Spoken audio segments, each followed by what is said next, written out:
कुलमान घिसिङको पक्षमा यति बेला माइतीघरमा आन्दोलन भइरहेको छ। आन्दोलनकारी अगाडि बढिरहेका छन्, बानेश्वरतर्फ अगाडि बढ्न उन्मुख छन्। यता ब्यारिकेड देख्न सक्नुहुन्छ प्रहरीले, नेपाल प्रहरी र सशस्त्र प्रहरीको टिम छ। अगाडि जाम छ, सडकभरि जाम छ, प्रहरी छ र आन्दोलन यता आइसकेको छ। अब के गर्छ? प्रहरीको घेरा तोडेर अगाडि बढ्छ कि के गर्छ यो आन्दोलन? हामी देखाउनेछौँ। अगाडि आन्दोलन आइसकेको छ र प्रहरीको घेरा अगाडि छ। अन्ततः प्रहरीले ब्यारिकेड खोलिदिएको छ। यति बेला माइतीघरबाट बानेश्वर जानको लागि प्रहरीले ब्यारिकेड खोलिदिएको छ, बाटो क्लियर गरिदिएको छ। सुनिहाल्छ नि, किन कान छैन र सरकारको? कान छैन भने ठेडी खोलेर पनि सुन्नु पर्यो। सुदेश पराजुली आइसक्नु भएको छ। यो सरकार मूलत राम्रो काम गर्ने, कुलमानहरूलाई अप्ठ्यारो बनाउँछ। यो सरकार बालेनहरूलाई अप्ठ्यारो बनाउँछ। यो जसले राम्रो काम गरिरहेको छ यसका विरुद्धमा चाहिँ यो सरकार सिंहदरबारबाट शासन गर्ने कोसिस गर्छ।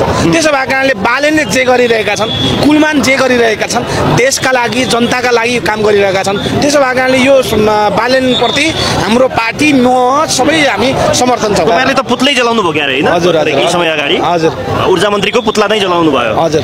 खास किन? अहिले जे देशमा जुन किसिमको व्यथिति, भ्रष्टाचार, माफियाकरण देखिएको छ त्यसको संरक्षण गर्ने र त्यो संरक्षणले यो सरकार भनौँ न केपी ओलीको सरकार, त्यसमा चाहिँ अत्यन्तै भ्रष्ट मन्त्री दीपक खड्काले कुलमान जस्तो, जसले उज्यालो दिए नेपाललाई, जसले अँध्यारो मुलुकबाट उज्यालो मुलुकको रूपमा परिचित गराए, त्यस्तो व्यक्तिलाई बर्खास्त गर्नेका विरुद्धमा सम्पूर्ण युवाहरू जाग्नुपर्छ, विद्यार्थी जाग्नुपर्छ, सबै जनता जाग्नुपर्छ भनेर यस्ता भ्रष्ट मन्त्रीहरूको पुत्ला जलाएको। अहिले हेर्नुहोस् त, काठमाडौँ महानगरको चालु खातामा 4000 बाँकी भयो अरे। 25,000 भन्दा माथि कर्मचारी छन्। त्यो कर्मचारीलाई के गर्छ सरकारले? त्यो कर्मचारीको जिन्दगी होइन। एकजना मेयरलाई फेरि मेयरले पनि त टुकुचामै गाडिदिन्छु भनिसके। त्यो त रिस उठ्दैन यार, कि देश छोडेर जाने कि आन्दोलन गर्ने त्यो पाइँदैन नि। उहाँले लगेर मान्छेलाई लगेर गाडेको त होइन, त्यसको त भाव बुझ्नु पर्यो नि त। एउटा त मेटाफोर हो, त्यो बिम्बात्मक हो के, उहाँ कलाकार हो, उहाँले बिम्बमा कुरा गर्नुभएको छ। त्यो त एउटा मेटाफोर सिमिली, त्यो उहाँले ऱ्यापको कन्टेन्ट हालिराख्नु भएको छ त्यसमा, त त्यसको त मेसेज बुझ्नु पर्यो कि कतिसम्म भएको छ उहाँको पीडाले। उहाँ कार्यालयमा जानु छ, कतिजनालाई के भनेर टाइट राख्नु भएको होला। यसको लेखाजोखा के हाम्रो प्रधानमन्त्रीले, हाम्रो पूर्व प्रधानमन्त्रीले, पूर्व गृहमन्त्रीहरूले महसुस गरेका छन्। 3 जना बस्यो, मिटिङ बस्यो, हटाइदियो, अनि बाहिर निस्केर फेरि गइको आँसु झार्यो। यति बेला माइतीघर मण्डलामा जनताहरू स्वयंस्फूर्त रूपमा यसरी आइरहेका छन्। नेपाल विद्युत प्राधिकरणको प्रमुख कार्यकारीबाट कुलमान घिसिङलाई हटाइसकेपछि यो सरकारको निर्णय विरुद्ध कतिपय आन्दोलित हुनुहुन्छ। आशिका तामाङ, नमस्ते म्याम। नमस्ते। किन सडकमा तपाईँ? आज चाहिँ तपाईँहरू सबैलाई थाहा छ, आज कालो दिन कालो रात होइन। अनि कुलमान घिसिङज्यूको जुन पद छ त्यसलाई चाहिँ पुनः बहाली गरौँ भनेर चाहिँ हामी चाहिँ यहाँ मागसहित उपस्थित भयौँ। दबाब सरकारले सुन्ला त? सुन्नै पर्यो। एउटा क्वेसन गरे तपाईँले, यहाँ सुन्नु न, आशिका तामाङ तपाईँ सडकमा किन भन्दै गर्दा तपाईँहरू चाहिँ सडकमा किन हो? तपाईँहरूलाई बत्ती चाहिएको छ कि छैन? हामी तपाईँहरूलाई नि क्वेसन गर्छौँ। फेरि बत्ती पनि काटिहाल्छ भन्ने लाग्छ त? फेरि यहाँ जे पनि हुनसक्छ, नेपाल हो, यहाँका नेता हुन्, यहाँ जे पनि हुनसक्छ, रातको दिन, दिनको रात पनि पार्न सक्छ। यहाँ हुँदैन भन्ने केही छैन नेपालमा। एक रत्ती पनि उहाँले महसुस गर्नु भएको छैन, मैले चाहिँ गल्ती गरिरहेको छु, मैले यो गरिरहेको छु होइन। त्यसको अवस्थाको व्यवस्था अस्तव्यस्त पारेको छ, उहाँले गर्नुभएको, उहाँले गर्नु पर्यो कि हामीले गरेर भएन। हामी त कराउँदा स्वरको घोगै सुकिसक्यो होइन। यो अवस्थामा तपाईँहरू अब सडकमा आएको हो? त्यसो भए सडकमा आएको त्यहाँ दुविधै छ। यसको भनाइ के? अब कुलमान घिसिङलाई पुनर्बहाली गर्नु पर्यो भन्ने हो? यो के अरे जुन किसिमको अहिले निर्णय गरेको भनेर बाहिर आएको छ, यो सरकार माफियाहरूले घेरेको, यो भ्रष्टहरूले घेरेको भन्ने देखाउँछ। त्यसो भएको एउटा कर्मचारी जसले राम्रो काम गर्दै कुशल व्यवस्थापक हुँदाहुँदै जुन किसिमको के अरे चाहिँ कुदृष्टि लाएर आफूले चाहिँ कब्जा गरेर यो विद्युत प्राधिकरणबाट भ्रष्टाचार गर्नका निम्ति उद्यत बनाउने यो किसिमको काम गर्यो। त्यसो भएको कारणले गर्दाखेरि स्वाभाविक रूपमा कुलमानलाई त पुनर्स्थापना गर्नै पर्छ नि। मेरो सरजु श्रेष्ठ हो, म खोटाङबाट। खोटाङबाट सर। सरहरू जसरी यहीँबाट थाहा हुन्छ होइन, अहिले धेरै बोल्नु पर्दैन। यो हेरेपछि यहाँहरूको साङ्केतिक विरोधको लागि भन्ने थाहा हुन्छ। यो देशमा एउटा अँध्यारोतिर ढल्किँदैछ।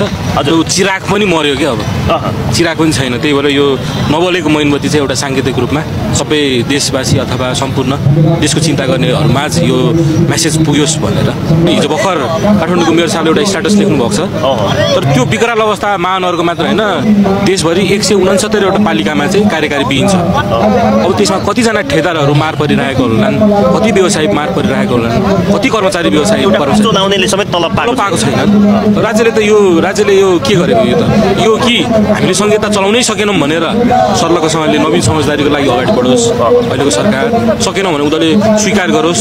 जनतामा धेरै मान्छे छन् जो सक्छन्, जनताले छोडिदिएको यिनीहरूलाई तिमीहरू पनि गराउ न त भनेर हिजो राजाले पनि ल जनताको नाच्नु जनतालाई सुम्पिदिन्छु तिमीहरू हेर भनेर छोडेर हिँडेका हुन् नि त आज हेर्नु त देशको हालत के छ डक्टर बाटोमा शिक्षक बाटोमा कर्मचारीहरू तलब पाएको छैनन् मेरो सुदीप भुइयाल किन सडकमा तपाईँहरू कुलमान घिसिङलाई जसले चाहिँ लोड सेडिङ अन्त्य गर्नुभयो उहाँलाई हटाएर आज केपी ओलीको सालोलाई लिएर आइँदैछ क्या विद्युत प्राधिकरणमा यो त परिवारवादतिर गएन र होइन यसलाई त लोकतन्त्र होइन यसलाई त लुटतन्त्र भन्छौँ क्या हामी यो लुटतन्त्र देशमा मौलाइरहेको छ ऊर्जा मन्त्री दीपक खड्काले बोलिसक्नु भएको छ नि त अब त देशमा लोड सेडिङ सुरु हुन्छ भनेर त उहाँले उहाँकै मुखबाट बोलिसक्नु भएको छ नि त होइन तर हिजो आएर के भन्नुभयो भन्दाखेरि लोड सेडिङ कुलमानले हटाएको होइन भारतले हटाएको भन्नुभयो क्या त्यसो हो भने त कुलमान घिसिङ आउनुभन्दा पनि त भारत अगाडि पनि त भारत सरकारले हामीलाई बत्ती दिइरहेको थियो त्योभन्दा अगाडि लोड सेडिङ अन्त्य किन भएन कुलमान घिसिङ नै आइसकेपछि मात्र लोड सेडिङको अन्त्य किन भयो म हिमाल साई यो अहिलेको जुन सरकार छ यो सरकारमा रहेका दल र त्यो व्यक्तिहरू छ नि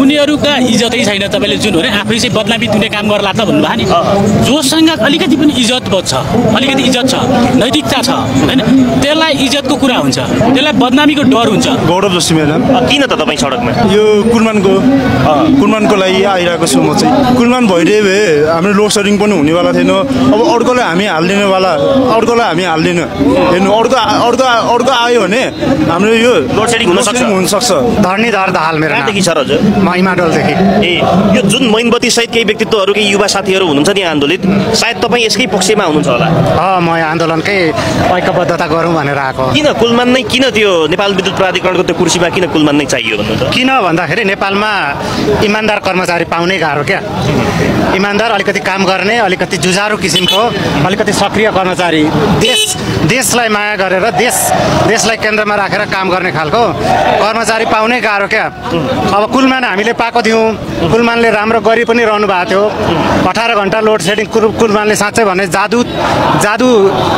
जादुई तरिकाले क्या चमत्कारिक ढङ्गले उहाँले रातारात लोड सेडिङ समाप्त गरिदिनु भयो होइन अब नेपाली जनतालाई लोड सेडिङबाट मुक्त गर्नुभयो यो निगम सुवेदी दाइ कहाँदेखि हजुर तपाईँ म भक्तपुरदेखि हो किन कुलमानकै विषयमा किन पक्षमा नारा लाग्नु पर्ने भन्नुहोस् त अब कुलमानले अब विगतको दिनहरू हामीले सम्झिनु पर्दाखेरि हामीले 18देखि 22 घण्टासम्म 20 घण्टासम्म हामीले लोड सेडिङ खेपेको नि त पहिला अब अहिले आएर हेर्दाखेरि त अब त्यो दिन त हामीले अब अहिलेको केटाकेटी अथवा अहिलेको न्यू जेनेरेसनहरू इभन म पनि अब त्यो पुस्ताहरूलाई त थाहा नै छैन त्यो कुरा हामी त्यस्तो अँध्यारोबाट अहिले हामी यो फेजसम्म आइपुग्यौँ होइन अनि अब कुलमानको योगदान निकै नै ठुलो एकदमै अतुलनीय नै छ नेपालमा हेर्नु अनि त्यसै गरी अब कुलमानले गरेका आफ्नो कदमहरू उनले जुन हिसाबले खण्डन गरे नराम्रो कुराहरूको खण्डन गरे राम्रो कुरालाई प्रोत्साहन गर्दै गरे त्यसको कारणले सबै युवाहरू आज हामी देशमा कुलमानको पक्षको लागि आज आएको हामी एकदमै हस् धन्यवाद